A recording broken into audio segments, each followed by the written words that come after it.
जय जिनेंद्र। प्रथम वीडियो के अंतर्गत हमने अरहत वंदना का प्रादुर्भाव कैसे हुआ उसके संदर्भ में जाना। इस वीडियो के अंतर्गत में नमस्कार महामंत्र के जो 5 पद उच्चारित किए जाते हैं, बोले जाते हैं, उसके संदर्भ में बताने का प्रयास कर रहा हूं। नमो अरहंताणम। अरहंताणम, कई जगह यह एक जिज्ञासा रहती है कि ये क्या। तेरापंथ धर्म संघ में अरहंताणम बोला जाता है, कहीं अरिहंताणम है। हकीकत कहूं तो 3 शब्द आते हैं, अरिहंताणम, अरुहंताणम और अरहंताणम। होता क्या है कि तीनों शब्दों का अर्थ अलग अलग होता है। हम शब्दों का अर्थ नहीं लेते हैं, भावार्थ लेते हैं। अरिहंत का अर्थ होता है अरि यानी शत्रु, हंत यानी नाश करने वाला, शत्रु का नाश करने वाला। शब्दार्थ लेते हैं तो कहीं ना कहीं हम एक ये भी इसका मीनिंग निकाल सकते हैं कि जो शत्रुओं का नाश करता है वह अरिहंत है। भारत सरकार ने अभी एक पनडुब्बी का नाम अरिहंत दिया है, तो जैन समाज के कुछ आचार्यों ने और श्रावकों ने इसका विरोध किया कि ये तो हमारे तीर्थंकर को कहते हैं। तो सरकार ने सीधा कहा कि अरिहंत का अर्थ होता है शत्रु का नाश करने वाला, और ये पनडुब्बी शत्रुओं का नाश करेगी, जो हमारे भारत देश के विरोधी हैं, शत्रु हैं, उनका संहार करेगी। तो इसीलिए अरिहंत नाम दिया।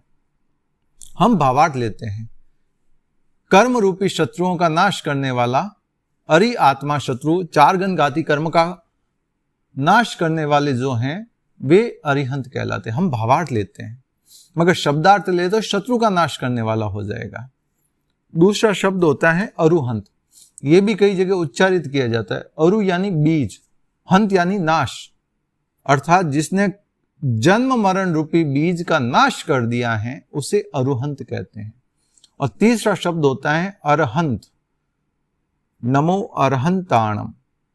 अरहंत का अर्थ होता है अर यानी चक्र, हंत यानी नाश, जिसने जन्म मरण रूपी चक्र का नाश कर दिया है उसे अरहंत कहते हैं। तो ये 3 शब्दों को जानना जरूरी होता है। हम भावार्थ लेते तीनों शब्दों का, मगर अगर शब्दार्थ भी ले अरहंत शब्द का तो गलत नहीं आएगा। शब्द तीनों उल्लेखित होते हैं, गलत एक भी नहीं है। तो इसीलिए नमो अरहंताणम अर्थात अरहंतों को मेरा नमस्कार है, जिन्होंने राग द्वेष को जीत लिया है, 4 घाती कर्मों का क्षय कर लिया है, जिनके 8 प्रातिहार्य हैं, ऐसे 12 गुणों से सुशोभित अरिहंतों को मेरा नमस्कार है।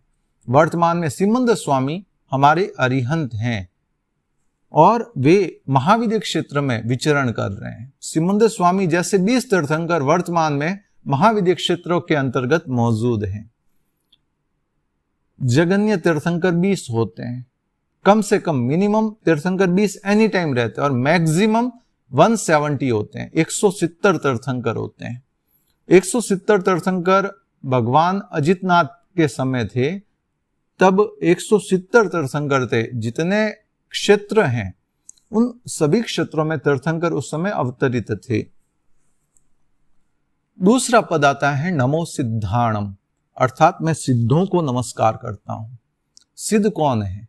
जिन्होंने 8 कर्मों को क्षय कर दिया है, जिनके जन्म मरण की परंपरा एक तरह से छूट चुकी है, जो सिद्ध बुद्ध और मुक्त बन चुके हैं, उनका किसी तरह का कोई भी संसरण नहीं हो रहा है, कहीं पर भी आवागमन नहीं है, बस वे स्थिरता में हैं, अपने आत्मरमणता में हैं, आत्मानुभूति के अंतर्गत हैं, अनंत ज्ञान अनंत दर्शन से युक्त हैं, केवल ज्ञान केवल दर्शन, असंवेदन, कोई तरह की संवेदना नहीं है, आत्मरमण, वे आत्मा के अंतर्गत रमण कर, अटल अवगाहन, उनकी जो अवगाहना है वो अटल है, हिल डुल नहीं सकती। हम तो हिलते डुलते रहते, तीर्थंकर स्थिर रहते हैं, सिद्ध स्थिर रहते हैं। अगुरु लघु, न तो वे छोटे हैं न बड़े हैं, यथारूप हैं। जब वे मोक्षश्री का वर्ण किए, जिस समय जिस अवस्था में थे उसी अनुसार वे वर्तमान में भी विद्यमान है। चाहे काल अनंत हो गया हो, मगर वे फिर भी हिल नहीं रहे, अटल हैं। अमूर्तिकपन, अर्थात वे किसी तरह के कोई भी रूप में नहीं है, वे अमूर्तिक हैं, अर्थात अरूपी है, कोई रूप नहीं है, निराकार है, वे आकार नहीं है उनका, केवल एक आत्म प्रदेशों का समुच्चय समूह है और कुछ नहीं है। उनका कोई आकार प्रकार नहीं है। और निरंतराय अर्थात उनकी आत्मा किसी भी तरह की अंतराय से रहित है, इसीलिए निरंतराय है। तो इस तरह से मैं उन सिद्धों को नमस्कार करता हूं जो 8 कर्मों का क्षय कर चुके हैं और अजर अमर अविनाशी बन चुके हैं। तीसरा पद है नमो आयरियाणम, अर्थात नमो का अर्थ है नमस्कार करता हूं, आयरियाणम यानी आचार्यों को। मैं आचार्यों को नमस्कार करता हूं। आचार्य कौन होते हैं? कहते हैं कि आचार्य तीर्थंकर के प्रतिनिधि हैं। वर्तमान में भगवान महावीर स्वयं विद्यमान नहीं है, मगर उनके प्रतिनिधि के रूप में आचार्य हमारे समक्ष हैं, जो उन्हीं के द्वारा जो प्रवर्तित धर्म है उसका प्रचार प्रसार यत्र तत्र सर्वत्र कर रहे हैं।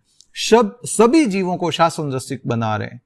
जो भी चतुर्विध संघ हैं, साधु साध्वी श्रावक श्राविका रूपी, उनके संयम की साधना को पुष्ट कर रहे हैं। उनके भावों की विशुद्धि को प्रवर्धमान करने का प्रयास और कार्य आचार्य करते हैं।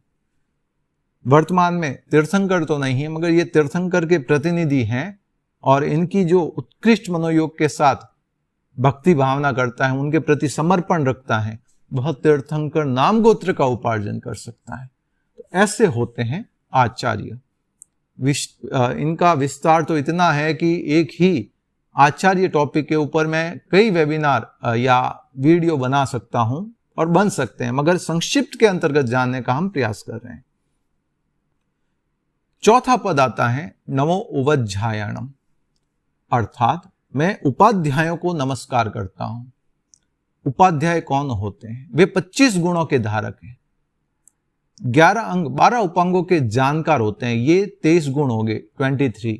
11 अंग 11 और प्लस 12, अर्थात 11 और 12 को जोड़ा तो 23 गुण हो गए। और 2 अध्ययन और अध्यापन में कुशल, ये 25 गुण होते हैं उनके। अर्थात वे स्वयं आगमों का अंग और उपांग का अध्ययन करते हैं, और जो नव दीक्षित साधु साध्वी हैं उन्हें उसका अध्ययन करवाते हैं, उन्हें उन आगमों का अध्यापन करवाते हैं, स्वयं भी करते हैं औरों को भी करवाते हैं। 13 पंथ धर्म संघ में उपाध्याय की परंपरा नहीं है, वह आचार्य के पद में ही सम्मिलित है, क्योंकि आचार्य केवल तीर्थ का प्रवर्तन नहीं करते हैं, तीर्थंकर के प्रतिनिधि ही नहीं है। 13 पंथ धर्म संघ के अंतर्गत वे पढ़ने और पढ़ाने का कार्य भी करते हैं, आगम का स्वाध्याय भी करते हैं और साधु साध्वियों को और श्रावक श्राविकाओं का स्वाध्याय भी करवाते हैं। तो इसीलिए उपाध्याय पद 13 पंथ धर्म संघ के अंतर्गत आचार्य में ही सम्मिलित है। 5वां पद आता है नमो लोई सब साहुणम, लोक के सब साधुओं को नमस्कार। लगभग कम से कम 2000 करोड़ साधु होते हैं और मैक्सिमम 9000 करोड़ साधु होते हैं, 9000 करोड़। ये अधिकांश साधु महाविद्य क्षेत्र में विचरण करते हैं। हमारे क्षेत्र में तो कितने हैं? वर्तमान में 15,000 साधु हैं। उसमें से भी शुद्ध सम्यक्त्वी साधु कितने हो गए? केवली गम्य तत्व। तो इसीलिए अधिकांश साधु महाविद्य क्षेत्र में विचरण करते हैं और साधु 27 गुणों के धारक होते हैं।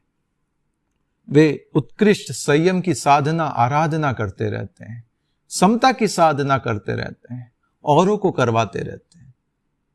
तीर्थंकर एक होते हैं एक क्षेत्र के अंतर्गत, आचार्य भी कुछ हो सकते हैं, मगर साधु कई होते हैं।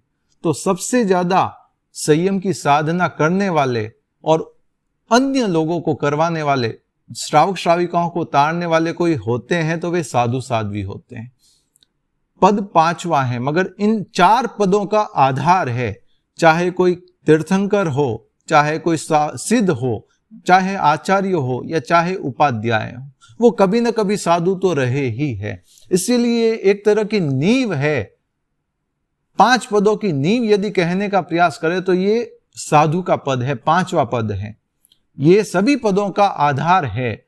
इन्हीं साधु बनकर ही कोई भगवान महावीर भी 12.5 वर्ष तक साधुता के वेश में रहे, साधुता के अंतर्गत रहे, फिर वे तीर्थंकर बने, तीर्थ का प्रवर्तन किया जब उन्हें केवल ज्ञान प्रकट हुआ। तो इस तरह से मैंने संक्षिप्त के अंतर्गत इन 5 पदों का विवेचन किया है।